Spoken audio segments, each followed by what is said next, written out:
1950 में पहली बार धारावी रीडेवलपमेंट की योजना बनी, लेकिन फंड की कमी के कारण यह योजना ठंडे बस्ते में चली गई। ये वो जगह है जहां संकरी गलियों में जिंदगियां सांस लेती हैं, जहां रंग बिरंगे सपनों के बीच गरीबी और मेहनत की कहानियां लिखी जाती हैं। तो मुंबई की जनसंख्या 2 करोड़ से ज्यादा है। उनमें से 70 लाख के करीब लोग झुग्गियों में रहते हैं और उन 70 लाख में से 10 लाख लोग धारावी में रहते हैं। धारावी में रहने वाले लोग डर रहे हैं कि कहीं इस योजना के नाम पर वे बेघर न हो जाएं। क्या आप जानते हैं कि अंतरिक्ष से नंगी आंखों से पृथ्वी पर केवल कुछ ही चीजें दिखाई देती हैं? इनमें से एक है चीन की विशाल दीवार और दूसरी है भारत की आर्थिक राजधानी मुंबई का धारावी, जो एशिया का सबसे बड़ा स्लम क्षेत्र है। जी हां, धारावी का नाम न केवल इसके विशाल आकार के कारण बल्कि इसके अनोखे महत्व के चलते Guinness book of world records में दर्ज है। लेकिन सवाल यह है कि मुंबई के दिल में बसी ये एक अलग दुनिया धारावी आज चर्चा के केंद्र में क्यों है? धारावी रीडेवलपमेंट प्रोजेक्ट और धारावी टाउनशिप क्या है? कैसे अडानी को धारावी को संवारने का काम सौंपा गया और अब वहां रहने वाले लोगों के ऊपर किस तरह का संकट मंडरा रहा है? नमस्कार, मैं हूं आपके साथ अवनीश और आज की वीडियो में हम इन्हीं सारे सवालों के जवाब ढूंढने का प्रयास करेंगे। भारत का सबसे महंगा और चमक दमक से भरे शहर मुंबई के बीचों बीच धारावी बसा है। ये वो जगह है जहां संकरी गलियों में जिंदगियां सांस लेती हैं, जहां रंग बिरंगे सपनों के बीच गरीबी और मेहनत की कहानियां लिखी जाती है।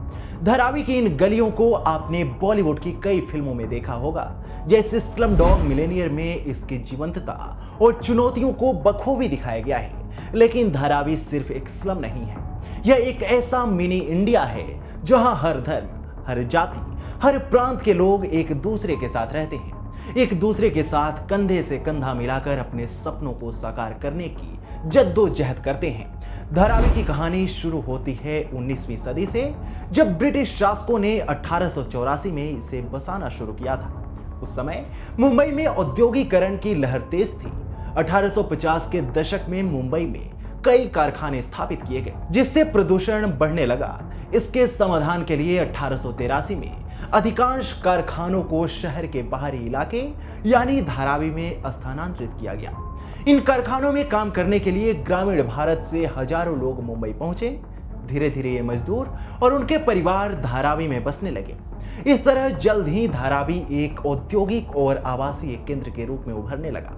1947 में भारत की आजादी के बाद धारावी की आबादी तेजी से बढ़ी और यह भारत का सबसे बड़ा स्लम क्षेत्र बन गया। लेकिन स्लम क्षेत्र बनने के साथ साथ धारावी मुंबई की अर्थव्यवस्था का एक अहम हिस्सा भी बन गया।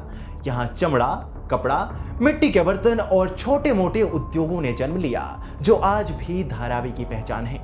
यहाँ से निर्मित चमड़े के उत्पाद विदेशों तक निर्यात होते हैं और धारावी एक मिनी आर्थिक हब के रूप में जाना जाता है, जिसका सालाना टर्नओवर करीब 6500 करोड़ रुपए बताया जाता है।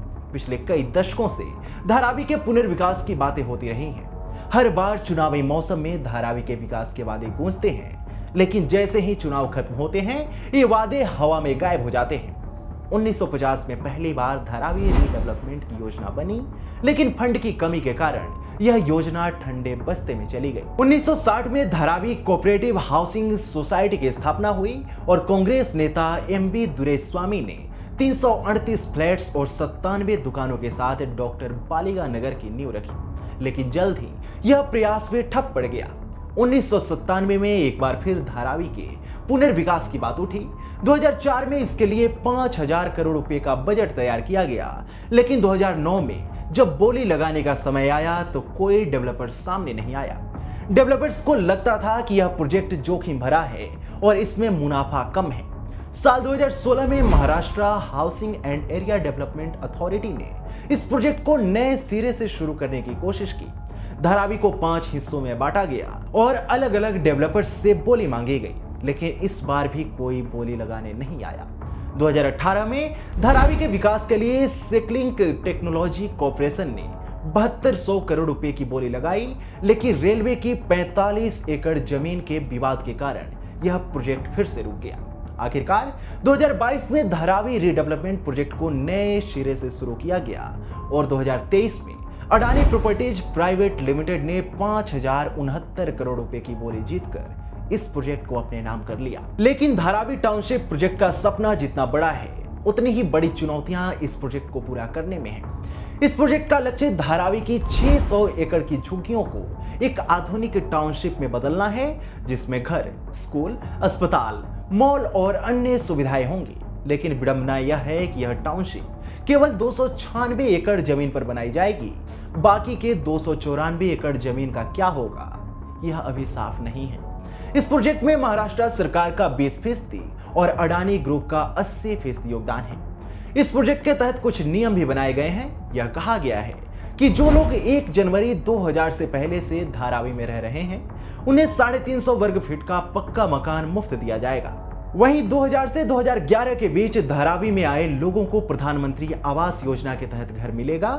लेकिन 2011 के बाद धारावी में बसे लोगों को इस योजना का कोई लाभ नहीं मिलेगा। बीबीसी की रिपोर्ट के मुताबिक मुंबई में पुनर्वास का काम करने वाली स्लम रिहेबिलिटेशन अथॉरिटी यानी एसआरए के पूर्व अध्यक्ष चंद्रशेखर प्रभु का मानना है कि झुग्गियों के पुनर्विकास की योजनाओं में शुरू से खामियां रही हैं। वे कहते हैं कि 70 लाख लोग झुग्गियों में रहते हैं।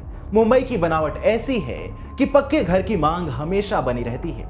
झुग्गी में रहने वालों ने कभी मुफ्त में घर नहीं मांगा। उनकी मांग एक ऐसे इंफ्रास्ट्रक्चर की है जो ये सुनिश्चित करे कि उन्हें अपने घरों से निकाला नहीं जाएगा। आंकड़ों की माने तो मुंबई की जनसंख्या 2 करोड़ से ज्यादा है। उनमें से 70 लाख के करीब लोग झुग्गियों में रहते हैं और उन 70 लाख में से 10 लाख लोग धारावी में रहते हैं। ऐसे में इन नियमों ने कई सवाल खड़े किए हैं। धारावी में रहने वाले लोग डर रहे हैं कि कहीं इस योजना के नाम पर वे बेघर न हो जाएं। आपको बता दें कि करीब 600 एकड़ में फैला धारावी मुंबई के 7 रेलवे स्टेशनों को जोड़ता है। ये इलाका बांद्रा कुर्ला कॉम्प्लेक्स से सटा हुआ है। यहाँ देश के सबसे बड़े कॉरपोरेट संस्थानों के दफ्तर हैं। धारावी सिर्फ एक स्लम नहीं है, यह एक जीवंत आर्थिक और सांस्कृतिक केंद्र है। यहाँ चमड़ा, कपड़ा और मिट्टी के बर्तनों जैसे उद्योग फलते फूलते हैं। धारावी का चमड़ा उद्योग विदेशों में निर्यात का एक बड़ा हिस्सा है। यहाँ के छोटे छोटे कारखानों में लाखों लोग रोजगार पाते हैं। लेकिन पुनर्विकास की योजना ने यह डर पैदा कर दिया है कि अगर धारावी को पूरी तरह उजाड़ दिया गया तो करीब 1 लाख लोगों का रोजगार खतरे में पड़ सकता है। धारावी में देश के हर हिस्से से हर जाति, धर्म और संप्रदाय के लोग सालों से अपने सपनों को संजोए हुए हैं। लेकिन पुनर्विकास की योजना ने यहाँ के लोगों को दोराहे पर ला खड़ा किया है। एक तरफ वे आधुनिक सुविधाओं और पक्के मकानों का सपना देख रहे हैं, तो दूसरी तरफ उन्हें अपने रोजगार खोने और बेघर होने का डर सता रहा है। ऐसे में सवाल है कि क्या यह प्रोजेक्ट धारावी को एक सुनहरा भविष्य देगा या यह एक अधूरा सपना बनकर रह जाएगा? आपको क्या लगता है? हमें कमेंट सेक्शन में जरूर बताएं।